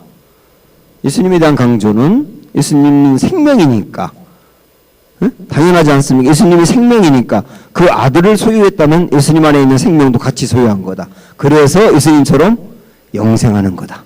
이런 관점이에요. 그거 한번 읽어볼게요. 마지막 5장 12절. 5장 12절 시작. 아들이 있는 자에게는 생명이 있고 하나님의 아들이 없는 자에게는 생명이 없느니라. 아들이 있다는 말은 아들 안에 있는 생명이 있는 거다. 이런 관점 보시면 됩니다. 요한 2서 3서는 한 장씩밖에 없어요. 2서는 1절에 보면 장로인 나는 택하심을 받은 부녀와 그의 자녀들에게 편지하노니, 어떤 부녀들 그리고 그의 자녀들에게 개인적으로 보낸 편지라는 걸 알 수 있죠. 요한이 자기 스스로를 장로인 나라고 표현했죠. 제가 말씀드렸었죠. 이 초대교회 당시의 장로는 목회자를 말하는 거다. 그러니까 목회하는 요한이 있었다 이런 개념이었고요. 여기도 역시 이단이 있어요. 7절 보면 미혹하는 자가 세상에 많이 나왔나니 이는 예수 그리스도께서 육체로 오심을 부인하는 자라. 아까 뭐라고 그랬어요? 영지주의. 육체의 부인. 예수님이 육체로 오신 걸 부인하는 거. 영지주의가 이때에도 극성을 피웠던 겁니다. 초대교회 때 아주 많았어요. 10절 11절 누구든지 이 교훈을 가지지 않고 너에게 나아가거든 그를 집에 들이지도 말고 인사도 하지 말고 그에게 인사하는 자는 그 악한 일에 참여하는 자냐. 아예 이런 이단들을 하고 상종도 하지 마라. 인사도 하지 말래요. 아주 강력하게 얘기하고 있습니다. 3서는 1절에 보면 장로인 나는 사랑하는 가이오 곧 내가 참으로 사랑하는 자에게 편지한다. 가이오라고 하는 개인에게 편지 보낸 게 3서입니다. 여기 3서에는 두 사람의 소개가 되고 있어요. 9절에 보면 내가 두 여자를 교회에 썼으나 그들 중에 으뜸되기를 좋아하는 디오드레베라는 사람. 이 사람이 아주 교회 지도자는 지도자인데 악한 지도자였어요. 벌써 이름 자체가 드레베잖아. 디오드레베. 12절에 보면 또 다른 사람이 소개되는데 데메드리오. 이 사람도 이름은 깔끔하진 않지만 이 사람은 좋은 사람이에요. 디오드레베, 데메드리오 이 두 사람을 비교하면서 어떤 교회 지도자가 될 것이냐를 비교해서 강조하고 있다. 이게 요한 3서다. 요한 3서 2절 엄청 좋아했었죠. 옛날에 2절 사랑하는 자여 내 영혼이 잘된 것 같이 내가 범사에 잘되고 강건하기를 내가 원하나. 삼박작 축복 여기서 나왔거든. 조영기 목사님의 삼박작 축복. 네, 여기까지 보고 그 중요한 요한계시록 그냥 너무 숨가쁘게 빨리 와가지고 여러분 너무 많은 거 입력해서 정신없을 텐데 1분만 좀 머리 좀 식혀보세요. 밖에 나가지 마시고 웬만하면. 왜냐면 요한계시록이 상당히 중요해서 조금은 더 정신 차리고 봐야 될 것 같아요.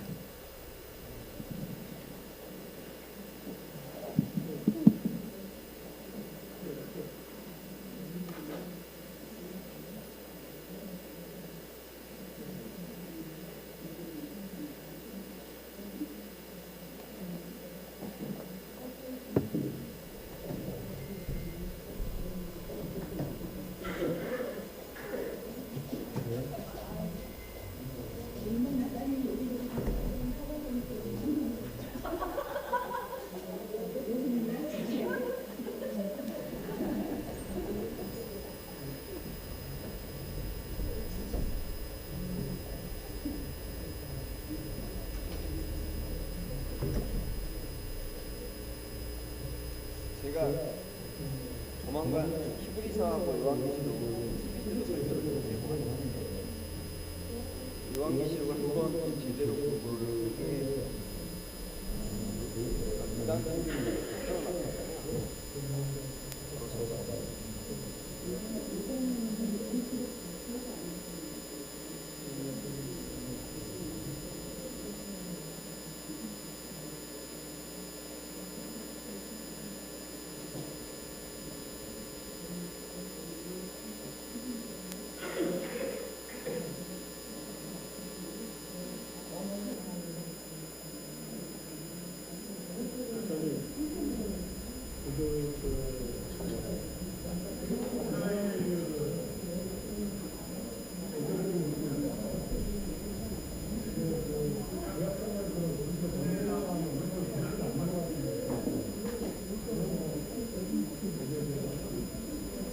제가 물어봤었어요. 예전에 현영수 교수라고 그 쉐마 교육하는 분한테 유대인들 지금도 그렇게 제사를 옛날처럼 드리냐 그랬더니 지금 그렇게 하지 않고 그러니까 성경적인 의미를 그냥 강조해서 약식으로 하라고 하더라고요.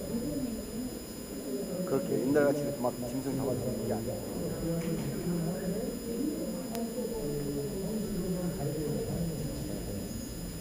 여전히 메시아를 기다리고 있습니다.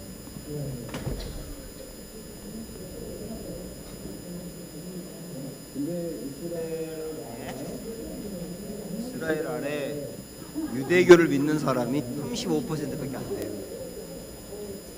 이스라엘 안에도 65%는 유대교를 믿지 않아요. 유대교인이 아니에요. 신론자도 엄청 많죠. 우리는 뭐 유대인 그러면 전부 다 유대교를 믿는 거 같아요.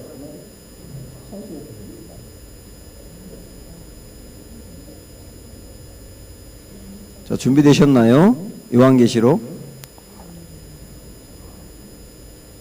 자, 우리가 요한계시록은 구약부터 우리가 공부해 왔던 성경 일도학교의 방점을 찍는다. 이렇게 보시면 됩니다. 구약부터 흘러왔던 우리 성경 일도학교의 매우 중요한 도도히 흐른 주제, 하나님은 왕이시다. 하나님은 왕이시다의 방점을 찍는 게 계시록이다. 이게 제일 중요해요. 그러면 왕이기 때문에 왕은 통치하고 심판하셔야 됩니다. 그렇죠? 통치하고 심판해야 되죠. 그래서 왕으로서 세상을 심판한다고 하는 것을 강조하는 게 계시록이다.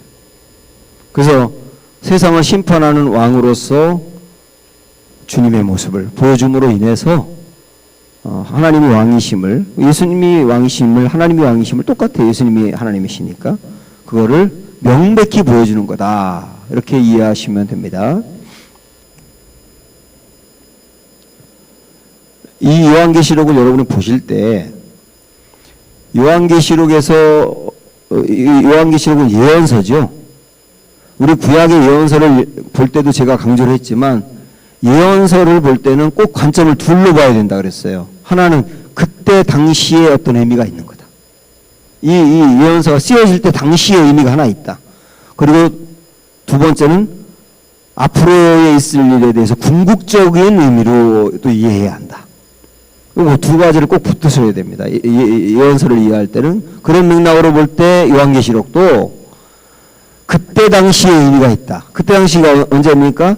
로마가 세계를 지배하고 기독교인들을 박해할 때. 그래서 그때 당시에 있는 그리스도인들에게 소망을 주는 메시지가 담겨 있다. 그 첫 번째예요. 그러니까 그 세상의 권력과 세력은 망한다. 망한다. 그 결국 망한다. 뭐가 망한다는 겁니까? 어느 나라가 망한다는 거죠? 로마가 망한다는 거예요. 그런데 보세요. 하나님이 이 요한에게 이 말씀 계시를 막 알려주면서 적으라 그랬거든요. 적어서 편지를 보냈어요. 그런데 그걸 편지를 보냈는데 이 편지 안에 직접적인 표현으로 로마는 망한다 이렇게 쓰게 되면, 응? 그걸 쓰게 되면 그 편지가 발각되거나 그럴 때 보통 문제가 아니잖아요. 그러니까 로마는 망한다라고 직접 쓰지 않고 로마를 바벨론이라고 표현하는 거예요. 그 18장 같은데 보면 바벨론이 멸망한다고 했어요. 근데 그걸 읽는 사람들은 바벨론이 아니라 어느 나라인지 알아요? 로마인지 아는 거예요. 그래서 돌려서 상징적으로 표현하기 때문에 묵시라고 하는 거예요. 직접적인 용어를 쓰지 않는다고 해서. 그래서 그때 당시의 의미는 로마가 망하고 하나님이 승리하는 것을 이야기한다. 그러나 우리에게는 궁극적인 의미가 또 있다. 그거는 온 이 세상이 멸망하고 영원한 하나님 나라가 이루어질 것을 이야기하고 있다. 그러니까 우리는 그 두 번째 관점으로 계시록을 보면 되는 거예요. 그때 당시는 로마가 망한다로 이해할 수밖에 없고요. 그러니까 이 둘 같이 보라고 하는 게 예언서다. 제가 지금 드린 말씀 이해가 되십니까? 이게 굉장히 중요합니다. 자, 요한계시록 아무리 바빠도 옆 사람과 정리 한번 해보세요. 요한계시록을 어떻게 봐야 되느냐 하는 거. 지금 제가 말씀드린 거 그냥 보고 메모한 거 보시면서 옆 사람과 얘기해야 더 확실해지니까.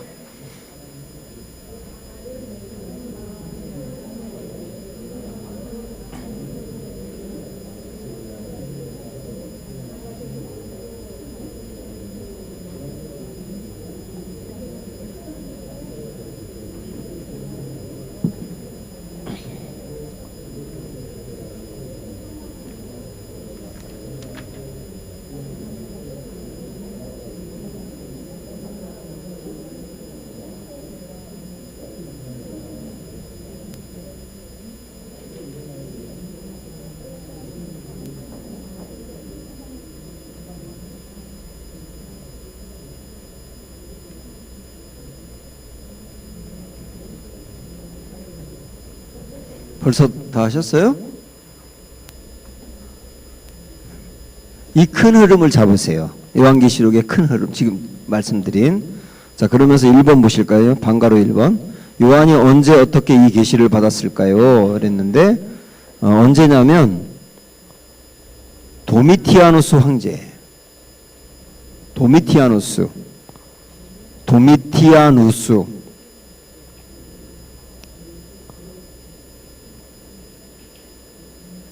이 사람이 그 네로 황제 다음으로 박해를 이어받으면서 강력하게 한 황제고, 황제 숭배 사상을 강조했어요. 황제 숭배, 자기를 신으로 숭배하라고. 그거에 대해서 기독교인들이 반대했거든요. 그러니까 대대적인 박해를 한 겁니다. 그리고 이때 요한은 반모섬으로 유배를 당했고요. 바로 그때 주신 말씀이 요한계시록이다. 그러니까 그 배경을 보면 벌써 이게 어떤 내용일지 우리는 알지 않습니까?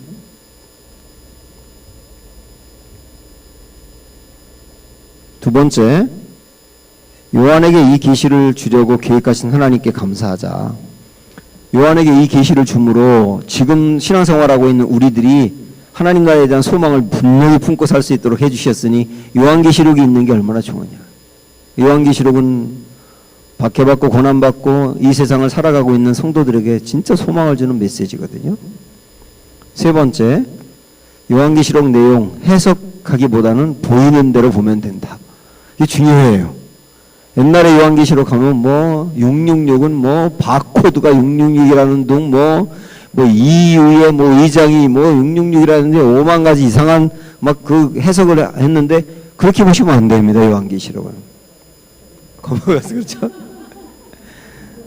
그냥 보이는 대로 봐라. 아, 이게 정말 좋은 해석인 거야. 보이는 대로 봐라. 그냥 너무 이걸로 뭐가 해석해서 이건 뭘 의미하고 이건 뭐로 이렇게 할 필요 없다. 이거.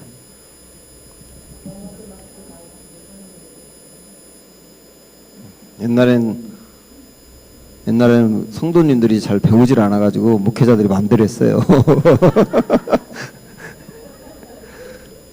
자, 1번, 양가로 1번 보시면 전 세계로 교회가 확장되고 있을 무렵 드디어 예수께서 나타나셨다 그랬어요. 7 교회에 보낸 편지예요. 자, 여기 잠깐 보시면 7 교회가 여기 지도 보니까 반가우시죠? 아시아에 있는 7 교회입니다. 그래서 터키 성지순례 가면 이런 데를 다 가보는 거예요. 라우디게아까지. 여기에 있는 7 교회에 편지를 보낸 거예요. 여기에 있는 교회들. 이 교회들을 우리 주님이 알고 계셨던 거죠. 지금도 주님이 각 교회들을 알고 계시지 않습니까? 이 교회들에게 편지를 보냈는데 전부 다 박해를 받고 있는 교인들이에요. 그래서 이 교인들에게 편지 하나하나 보내면서 반복적으로 강조한 말이 뭐냐면 이기는 자거든요. 이기는 자. 이기는 자. 그걸 강조했습니다. 자, 보세요. 여러분 그냥 성경에다 체크만 해보세요. 2장 7절. 2장 7절. 들을지어다 다음에 이기는 그에게는 이렇게 나오죠. 이기는 자에 대한 강조가 계속되고 있어요.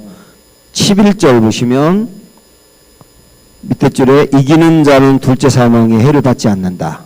그랬고 그 다음에 17절 여기도 이기는 그에게는 내가 감추었던 만나를 주고 이렇게 돼 있죠. 그 다음에 26절 이기는 자와 끝까지 내일을 지키는 그에게 계속도까지 강조하고 있다. 이기라. 결국 이기라. 박해를 이기라는 얘기죠. 그러면서 우리 예수님도 이기신 분이다 하는 걸 강조하는 게 3장 21절입니다. 이기는 그에게는 내가 내 보좌에 함께 하여 주기를 내가 이기고 아버지 보좌에 함께 앉은 것과 같이 하리라. 내가 이기고는 예수님도 이겼다. 예수님도 이겼으니 너희도 이겨라. 근데 보좌 위에서 지금 너를 지켜주고 있다. 이겨라. 이렇게 강조하는 내용. 이걸 봐도 박해를 받고 있으니 견뎌야 된다. 결국 이기라가 견디라예요. 믿음을 지켜라.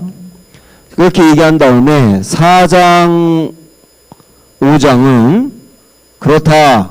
그는 하나님 보좌 우편에 앉으신 어린 양이다. 어린 양 그리스도다. 이기신 예수님을 소개하고 있습니다. 4장 5장은 예수님을 소개하는데 그 예수님은 특별히 보좌 우편에 계시다. 통치하시는 분이다 지금. 그러니 눈에 보이는 통치자 때문에 두려워하지 말고 영원한 통치자, 온전한 통치자 예수님이 우리를 통치하시니 담대해라. 그 얘기하고 싶은 거죠. 4장 2절 내가 그 성령에 감동되었더니 보라 하늘의 보좌를 베풀었고 그 보좌 위에 앉으신 이가 있는데 하면서 예수님에 대한 소개가 쭉 나와요. 예수님이 지금 보좌 우편에 앉아 계시다가 쭉 나오고 5장으로 넘어가면 예수님에 대한 소개하면서 그에게 심판의 권한이 주어졌다. 1절부터 보라 내가 보매 보좌에 앉으신 이의 오른손에 두루마리가 있으니 안팎으로 쏟고 7인으로 봉하였더라. 이게 뭡니까? 심판의 내용이 담겨있는 두루마리예요. 이거 예수님 손에 담겨있다는 말은 예수님이 심판주가 되신다. 그러니까 4장에서는 예수님이 보좌 위에 앉아서 통치자가 되신다. 5장에서는 그 예수님이 심판자가 되신다. 이렇게 강조하고 있다니까요.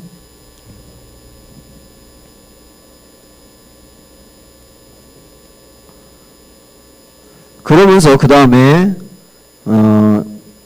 그 어린 양은 심판주다, 인자다, 찌른 자도 보리라, 하나님의 영광이다. 그러면서 6장, 7장 이렇게 나와 있는데요.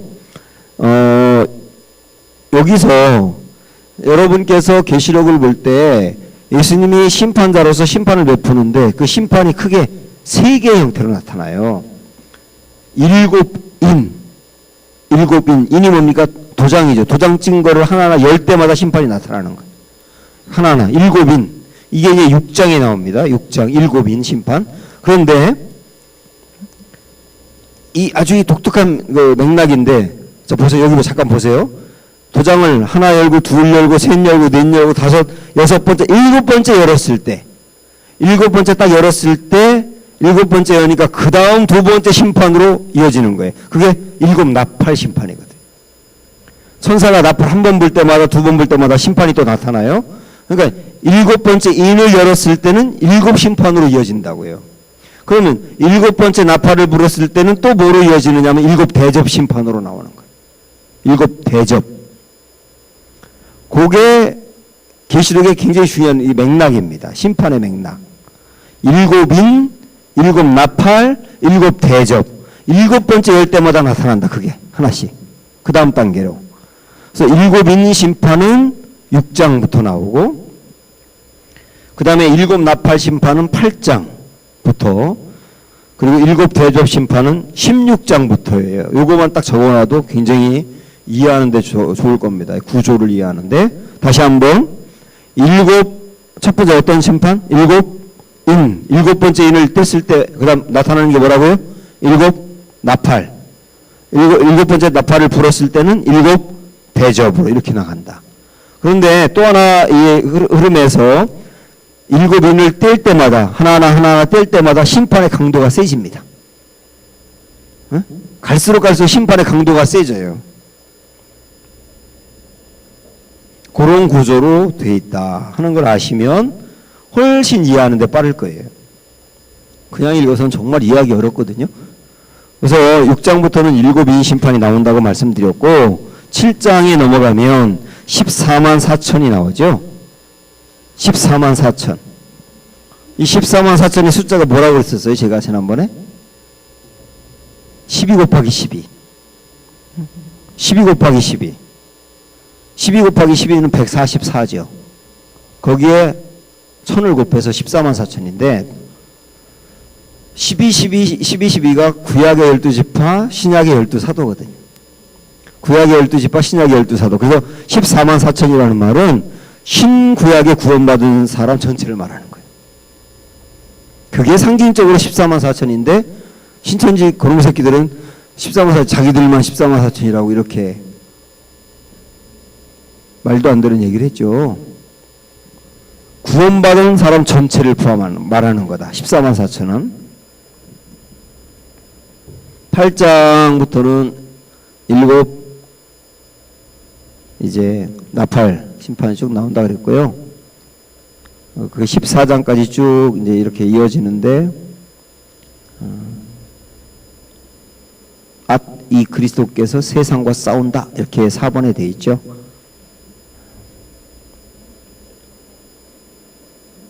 결국 이렇게 쭉 나가면서, 여기 뭐 하나하나 다 볼 수 없고 쭉 나가면서 결국은 이제 그 세상과 싸워 승리하는 그리스도의 모습이 쭉 나오고 있는데, 심판으로 승리하는 거죠.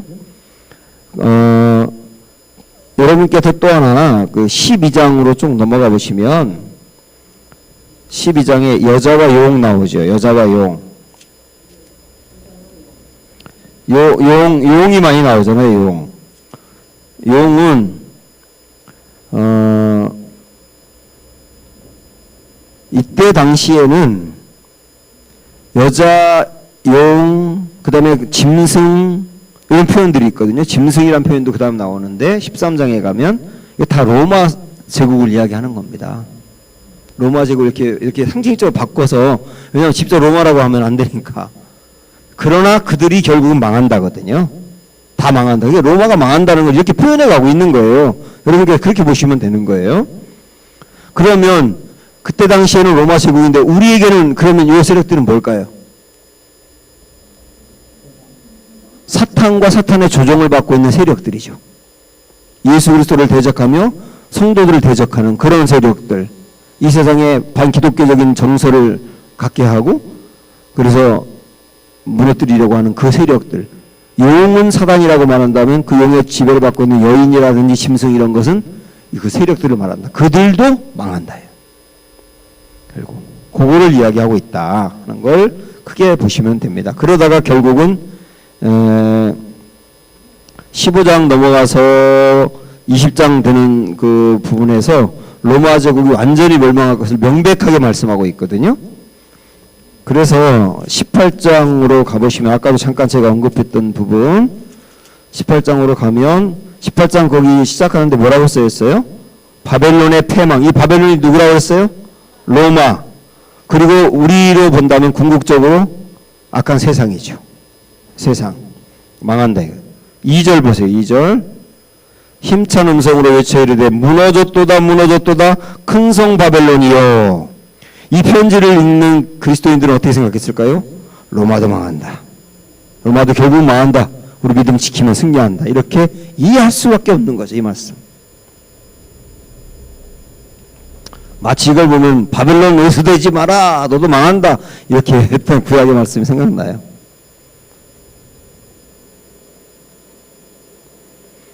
그리고 어린 양이 승리한다는 거, 그거를 강조하면서 19장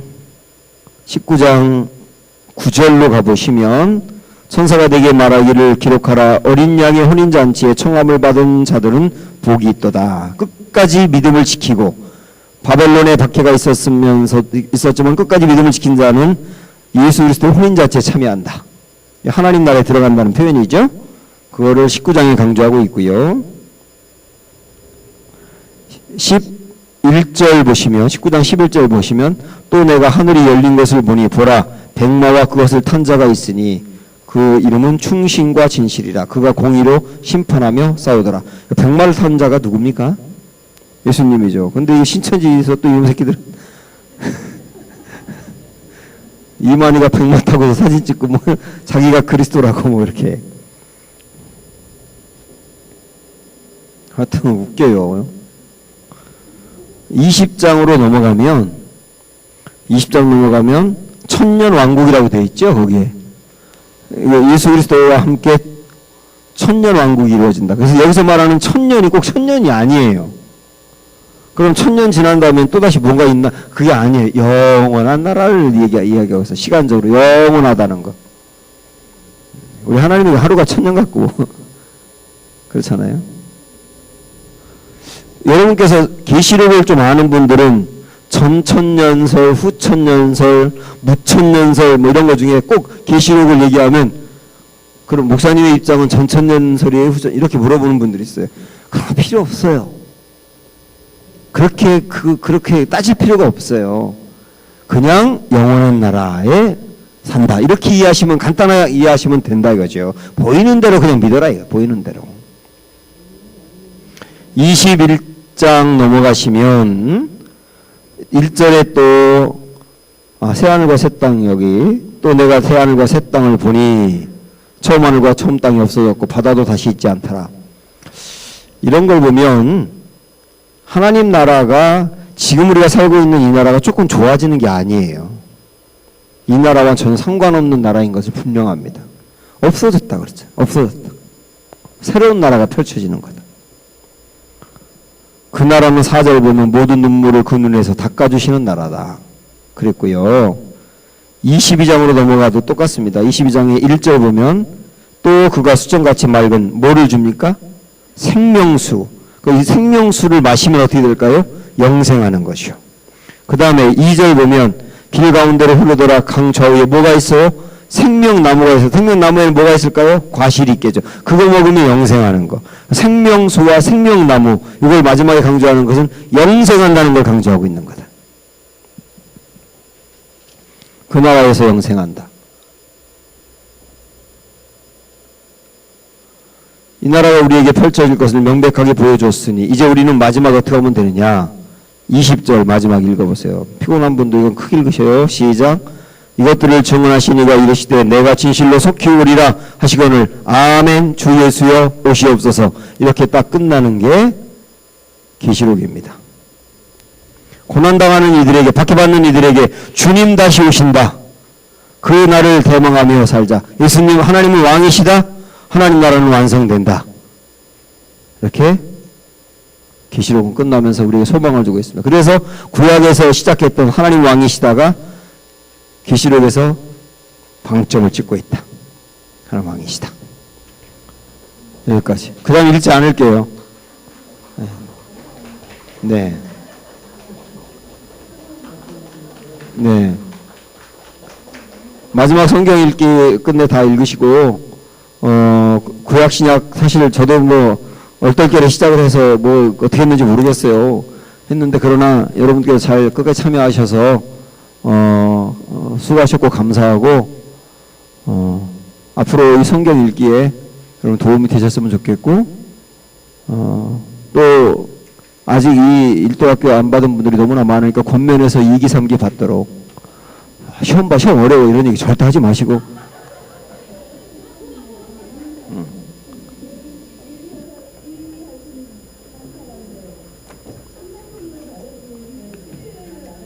그럼요.